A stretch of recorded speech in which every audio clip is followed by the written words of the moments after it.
नमस्कार, मेरा नाम प्रिंस कुमार और आप देख रहे हैं प्रिंस रिपोर्ट्स इंडिया। नेपाल में आज जो कुछ भी हो रहा है वह केवल सोशल मीडिया बैन के खिलाफ उठी आवाज नहीं है, बल्कि ये उस गहरे भ्रष्टाचार, सत्ता के अहंकार और नेपाल के नागरिकों की टूटी उम्मीद का विस्फोट है। जनता का गुस्सा अब सिर के ऊपर चढ़ चुका है। सड़कों पर भीड़ है, नारे हैं और उस गुस्से की तपिश में पूरा देश झुलस रहा है।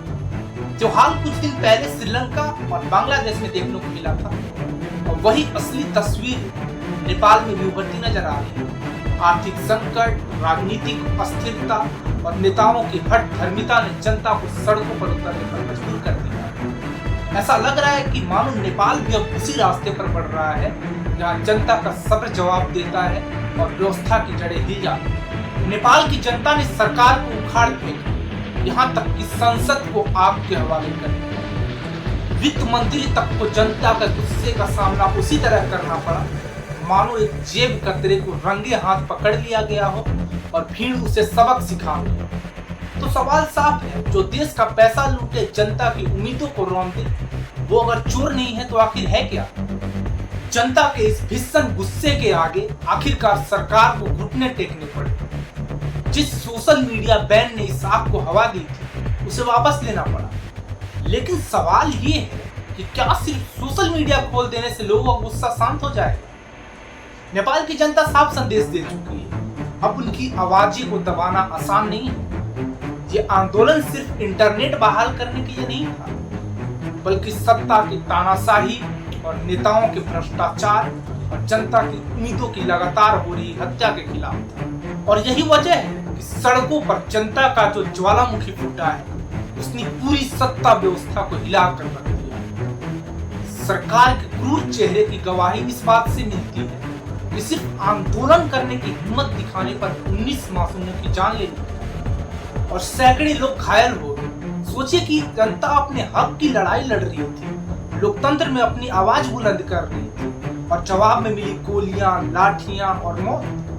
यह वही सरकार है जो जनता की रक्षा करने का दावा करती है, लेकिन हक मांगने पर उसी जनता के खून से अपने हाथ रंग लेती है। नेपाल के इतिहास में यह घटना एक काले धब्बे की तरह दर्ज हो गई और यह सवाल छोड़ चुकी है कि आखिर सत्ता की कुर्सी बचाने के लिए नेताओं के लिए इंसानी जानों की कोई कीमत क्यों नहीं रहती? नेपाल की जनता ने यह साबित कर दिया कि जब आम लोग ठान लेते हैं तो भ्रष्टाचार, असमानता और नेताओं की राजाशाही ज्यादा दिनों तक नहीं टिक सकती। जब जनता भूख से तड़प रही हो, बच्चे दवा और इलाज के बिना मर रहे हो और नेता ऐशो आराम की जिंदगी जी रहे हैं, तो वह गुस्सा आखिरकार ज्वालामुखी बनकर उठता ही। यही हुआ नेपाल में। जनता ने अपनी ताकत दिखाई, सड़कों पर उतरकर, नारे बुलंद करके और आखिरकार सरकार गिराकर यह संदेश दिया कि लोकतंत्र में असली शक्ति कुर्सी पर बैठे नेताओं की नहीं, बल्कि जनता की मुट्ठियों में। अब बड़ा सवाल है कि यह आग भड़की कहां से? नेपाल की जनता पहले से ही अत्याचार और भ्रष्टाचार का दर्द झेल रही थी, लेकिन चिंगारी बनी 4 सितंबर को नेपाल सरकार का लिया गया एक विवादित फैसला। सरकार ने अचानक 26 ऐप्स पर बैन लगा दिया, तर्क दिया कि कंपनियां नियमों का पालन नहीं कर रही है, टैक्स में गड़बड़ी हो रही है। लेकिन जनता ने इसे सिर्फ टैक्स का मामला नहीं माना। उनका कहना था, भाई सोशल मीडिया सिर्फ मनोरंजन का साधन नहीं है। और सही है, ये सोशल मीडिया सिर्फ मनोरंजन का साधन नहीं है, बल्कि यही वो जगह है जहाँ जनता अपनी मांगे सरकार तक पहुंचाती है, अपने विचार साझा करती है, आंदोलन की आवाज को ताकत देती है। यही नहीं, लाखों लोगों का रोजगार, छोटे कारोबार, ऑनलाइन दुकानें और कई तरह की सेवाएं इन्हीं प्लेटफॉर्म से जुड़ी हैं। ऐसे में अचानक सोशल मीडिया बंद कर देना जनता के लिए सिर्फ एक तकनीकी समस्या नहीं थी, बल्कि उनकी आजादी, उनके रोजगार और उनके लोकतांत्रिक अधिकारों पर सीधा हमला। और यही वजह रही कि पहले से उबल रही नाराजगी इस फैसले के बाद लावा बनकर फूट पड़ी। कई जगहों से दावा किया जा रहा है कि सरकार ने सोशल मीडिया पर बैन इसलिए लगाया क्योंकि वहीं से सरकार के खिलाफ आवाजें बुलंद हो रही थी। जनता लगातार उनके पोल खोल रही थी, भ्रष्टाचार और लूट की कहानियां बाहर आ रही थी। सोशल मीडिया पर धीरे धीरे ये चिंगारी पकड़ने लगी थी और सत्ता के गलियारों में बेचैनी फैल गई। लोगों ने देखना शुरू किया कि जिन नेताओं की वजह से देश के भीतर बेरोजगारी, महंगाई और भुखमरी है, इनके बच्चे विदेश में ऐशो आराम की जिंदगी जी रहे हैं।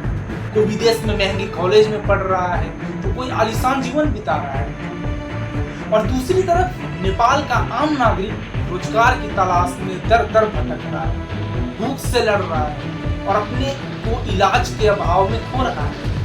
यह तीखी तुलना जनता के भीतर गुस्से की आग को भड़काने का काम कर रही है। अब इस पूरे आंदोलन में एक और बड़ा सवाल उठ रहा है, क्या ये सिर्फ जनता का स्वतः स्फूर्त गुस्सा है या फिर इसके पीछे विपक्षी दलों और विदेशी ताकतों की कोई भूमिका है? कई लोगों का कहना है कि विपक्ष ने आंदोलन को हवा दी, भड़काने का काम किया है, सोशल मीडिया पर आग और तेज कर दी। वहीं कुछ रिपोर्ट्स में यह भी दावा किया जा रहा है कि विदेश से भी इस असंतोष को बढ़ाने की कोशिशें हो रही है। हालांकि सच्चाई क्या है यह भी साफ नहीं, लेकिन एक बात तय है, जनता का गुस्सा किसी की उंगली पकड़कर नहीं आया। जब पेट खाली हो, नौकरियां गायब हो, भ्रष्टाचार बेलगाम हो और नेता महलों में ऐश कर रहे हो, तो ऐसे में गुस्सा उठना लाजमी है। अब यह कहना मुश्किल है कि आंदोलन पूरी तरह स्वाभाविक है या इसमें बाहर से हाथ है मगर जो कुछ भी हुआ है उसने यह दिखा दिया कि नेपाल की जनता अब और चुप बैठने वाली नहीं है। लोग शांतिपूर्ण तरीके से सरकार के खिलाफ आंदोलन कर रहे थे, लेकिन जैसे ही सत्ता की कुर्सी हिलने लगी वैसे ही पुलिस हरकत में आ गई, गोलियां चलाई गई, लाठियां बरसी। यह तो सब जानते हैं कि पुलिस बिना आदेश कोई कार्रवाई नहीं करती, यानी आदेश तो ऊपर से ही आया था गोली चलाने का। अब सवाल यह है कि जब जनता ने अपनी आवाजें उठाई, लोकतांत्रिक ढंग से विरोध किया, तो क्या गलत था? अगर पुलिस तब तक खामोश रही जब आंदोलन बढ़ रहा था और अचानक की सत्ता नहीं हिलते ही गोली चलाना शुरू कर दिया गया, तो गलती किसकी है, जनता की या सत्ता की? खबर आ रही है कि पूर्व पीएम की वाइफ को जिंदा जला दिया गया। अगर ये न्यूज सही है फिर शर्म आनी चाहिए जनता को। आप अपना अधिकार मांग रहे हैं और इस तरह की हरकत ये बिल्कुल भी जायज नहीं है। और खुशी होगी कि ये न्यूज सिर्फ अफवाह ही, सच ना। और अगर इस तरह की बात है तो पूरा सवाल जायज है। जो सवाल उठ रहा है कि क्या बाहरी शक्ति मौजूद है इसमें, तो वो बिल्कुल सवाल बनता है अगर इस तरह की हरकतें हो। ये बिल्कुल भी एक्सेप्टेबल नहीं है। खैर, जो शूटआउट में 19 नागरिक मारे गए थे वो भी कहीं से सही नहीं था, और जब तक पूरी कहानी नहीं आती कुछ नहीं कहा जा सकता है। मतलब घर को घेर करके आग लगा दिया गया तो ये इनडायरेक्टली हो गया।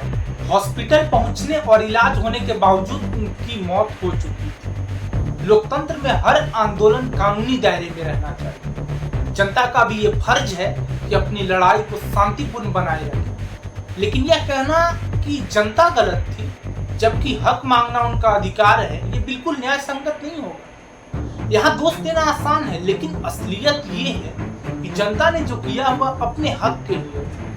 खैर, अब तो सरकार गिर चुकी है, कुर्सी सबकी जा चुकी है, लेकिन अगर यही सरकार पहले जनता की आवाज सुन लेती, उनकी परेशानियों पर कदम उठा लेती, तो शायद आज ये दिन देखने की नौबत ही ना आती। और ये बात सिर्फ नेपाल तक सीमित नहीं, बल्कि हर लोकतांत्रिक देश के लिए एक सबक सत्ता जनता की सेवा करने के लिए होती है, न कि कुर्सी का फायदा उठाकर भाई, भतीजे और बेटे को लाभ पहुंचाने के लिए। जब नेता अपने परिवार और अपने हितों को प्राथमिकता देंगे और जनता को नजरअंदाज करेंगे तो अंजाम हमेशा यही होगा, गद्दियां हिलेंगी और ताज सिर से उतर जाएंगे। नेपाल का भविष्य अब क्या होगा ये तो आने वाला ही वक्त बताएगा, लेकिन एक बात साफ है, जो नई सरकार सत्ता में आएगी उसके लिए एक सबक हमेशा जहन में रहना चाहिए। उन्होंने देख लिया है कि जब जनता ठान लेती है तो कोई भी ताकत उनके सामने नहीं टिक सकती। डर बनना लाजमी है और लोकतंत्र में यही डर होना भी चाहिए, जनता का डर। अब देखना होगा कि आगे नेपाल किस दिशा में बढ़ता है। क्या आने वाली सत्ता इस गुस्से से सबक लेकर जनता के हक में काम करेगी या फिर वही पुरानी कहानी दोहराई जाएगी? जो भी होगा हम आपको लगातार बताते रहेंगे।